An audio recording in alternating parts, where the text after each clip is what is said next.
ये रेडियो दस्तक का प्रसारण है FM बैंड 90.8 मेगाहर्ट्ज पर मालवा का अपना पहला कम्युनिटी रेडियो दस्तक बोलता है मन की बोली।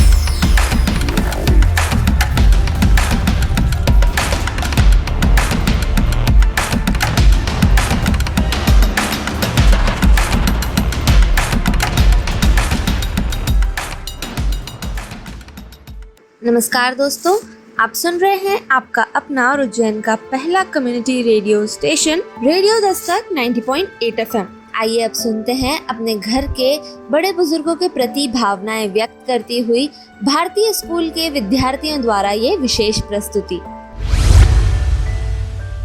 नमस्कार। आज अंतर्राष्ट्रीय वरिष्ठ नागरिकता दिवस के अवसर पर भारतीय स्कूल के विद्यार्थियों द्वारा प्रस्तुत है एक लघु नाटिका। इसमें हमें हमारे बुजुर्गों के साथ कैसा व्यवहार करना चाहिए और हमारे बुजुर्गों के साथ किया गया हमारा व्यवहार कहाँ तक सही है, यह दर्शाया गया है। इस दिवस को मनाने का एक कारण यह भी है कि बुजुर्गों ने अपने बच्चों के लिए जो कुछ भी किया है उसके लिए उन्हें धन्यवाद देना व सम्मान करना है। बुजुर्गों के लिए साल में एक विशेष दिन समर्पित करते हुए अपने परिवार को अपने बड़ों के प्रति प्यार व लगाव को समझने का अवसर प्रदान करता है। हम जैसा व्यवहार अपने बुजुर्गों के साथ करेंगे वैसा ही व्यवहार हमारी आने वाली पीढ़ी हमारे साथ करेगी। यही दर्शाने के लिए प्रस्तुत है लघु नाटिका, जिसे प्रस्तुत कर रहे हैं भारतीय स्कूल के विद्यार्थी।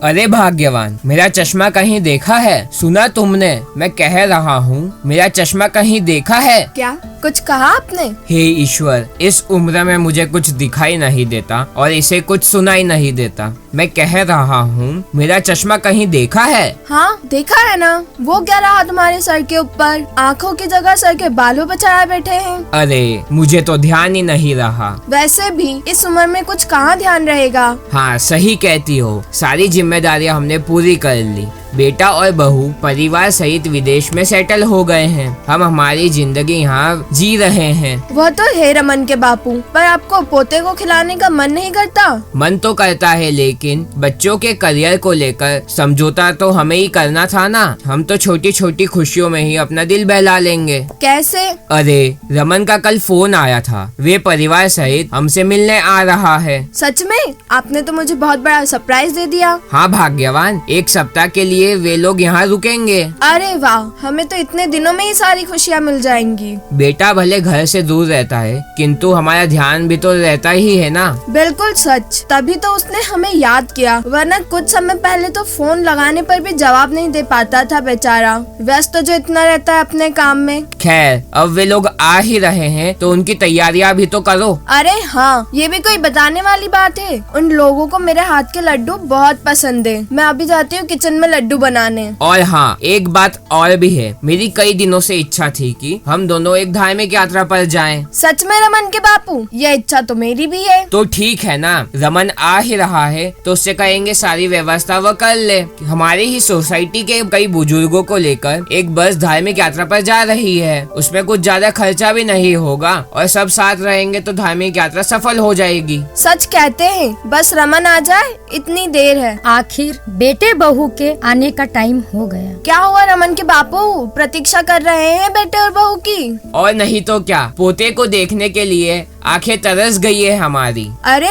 वो देखो, वे लोग आ गए। पाए लागू पिताजी। अरे रमन, कितना बदल गया है तू। और बहू को तो देखो, बेचारी कितनी दुबली हो गई है घर का ध्यान रखते रखते। अरे हमारे पोते रोहन को तो देखो, कितना बड़ा हो गया है। यहाँ से गया तब मात्र 3 साल का था और अब अच्छा खासा जवान दिख रहा है और बहुत समझदार भी। जी दादाजी और दादी जी, संस्कार आपके ही तो है। अरे वाह, तुमने तो दिल खुश कर दिया बेटा। आओ अंदर आओ। जी पिताजी, वो क्या है ना कि आपकी बहू को भी कुछ दिनों के लिए मायके में रुकना था और मुझे भी अपने ऑफिस का एक अर्जेंट प्रोजेक्ट पूरा करना था। दरअसल हम इसलिए यहाँ आए। तो मिलने के लिए और रुकने के लिए नहीं आए हो तुम लोग? जी, आपसे मिल ही तो लिए। मतलब गेट पर खड़े खड़े मिलना तुम्हारा मिलना हो गया? पिताजी, आप दोनों की उम्र हो गई है तो हमने यह सोचा है कि क्यों ना आपको आपके जैसे लोगों के बीच में ही रहने दिया जाए। क्या मतलब? मैं समझा नहीं। जी, मतलब यह है कि अगर आप लोग पास बने वृद्ध आश्रम में चले जाएं तो आपके लिए भी अच्छा रहेगा और हमें भी आपकी चिंता नहीं रहेगी। सुना रमन की माँ तुमने, हम लोग धार्मिक यात्रा पर जाने का सोच ही रहे थे और वे लोग हमें वृद्ध आश्रम की यात्रा करवाने के लिए आए हैं।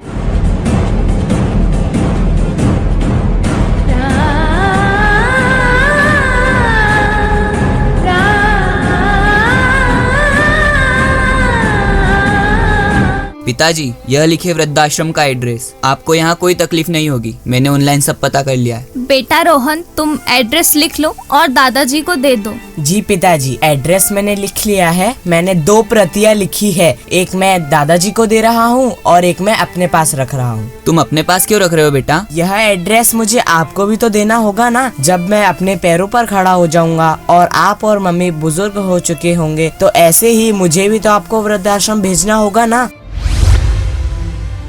पोते की ऐसी बातें सुनकर उनके माता पिता के पैरों से जमीन खिसक गई थी। ऐसा लग रहा था मानो उन्हें बहुत बड़ी भूल का एहसास हो गया था।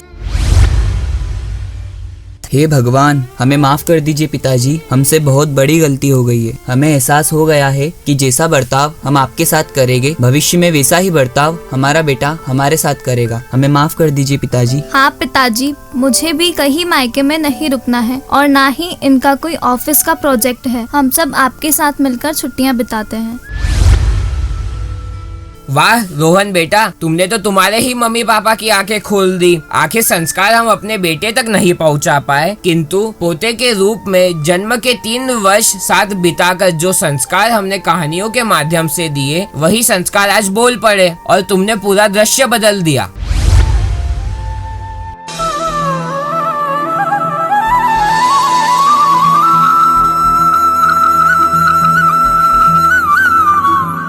और इस प्रकार बेटा भले संस्कारों से दूर हो गया था, किंतु पोते ने संस्कारों की जड़ों को थामे रखा और अपने घर के बुजुर्गों के प्रति सम्मान की नई परिभाषा लिख दी।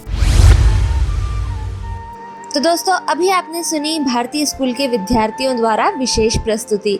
हमें पूरी उम्मीद है कि आपको ये प्रस्तुति पसंद आई होगी। अगर आप कोई सुझाव हमें भेजना चाहें या इस तरह की प्रस्तुति आप लोग भी देना चाहते हैं, तो संपर्क कर सकते हैं हमारे व्हाट्सएप नंबर 9406894068 पर। साथ ही आप जुड़ सकते हैं रेडियो दस्तक के social media accounts Facebook, Instagram, Twitter, share chat और यूट्यूब पर। और सुनते रहिए आपका अपना रेडियो दस्तक 90.8 FM। सुनेगा उज्जैन, बढ़ेगा उज्जैन। नमस्कार।